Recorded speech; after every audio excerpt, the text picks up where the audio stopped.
నారాయణపేట జిల్లాలో బీసీ మహిళలపై లైంగిక దాడి జరిగి 2 సంవత్సరాలు అవుతున్నా ప్రభుత్వం పట్టించుకోవడం లేదని డబ్బు సునీత విమర్శించారు. ఈ విషయంపై సీఎం రేవంత్ రెడ్డిని కలవడానికి వెళ్తే ఆయన పీఏ కింది అధికారులు దౌర్జన్యంగా పంపించేశారని ఆరోపించారు. కుంభం శివారెడ్డిని పార్టీ నుంచి సస్పెండ్ చేయాలని డిమాండ్ చేశారు. ఈ విషయం గురించి మాట్లాడడానికి వెళ్తే పోలీసుల ఉత్సాహం ఎట్లా ఉందంటే అన్యాయం జరిగిన వాళ్ళకి న్యాయం చేయాలని లేదు. ఏదైతే ఫోన్లలో మేము ఫొటోస్ తీసుకుంటే ఫోన్లు లాక్కొని అందులోకించి ఫొటోస్ డిలీట్ చేసి మమ్మల్ని అక్కడి నుంచి పంపించేయడంలో ఉత్సాహత ఎక్కువగా ఉన్నది. కాబట్టి రేవంత్ రెడ్డి గారికి నేను ఒకటే మాట చెప్తున్నాను. ఇప్పటివరకు నేను ఆయన గురించి కూడా ఇప్పటివరకు ఒక మాట మాట్లాడలేదు. ఎందుకంటే ఆయన వస్తే ఏదైనా మంచి చేస్తాడు.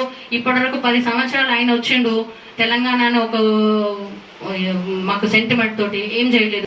కొంచెం ఇది ఉంటది. ఆమె కూడా పార్టీలో కొంచెం పేరు ప్రతిష్ట అన్ని ఉన్నాయి. ఆమె కూడా అదే పార్టీలో సస్పెండ్ చేయించారు. ఆయన తప్పు చేశాడు కాబట్టి పార్టీలో నుంచి సస్పెండ్ చేస్తేనే జర కొంచెం మానవత్వం అనేది ఉంటది.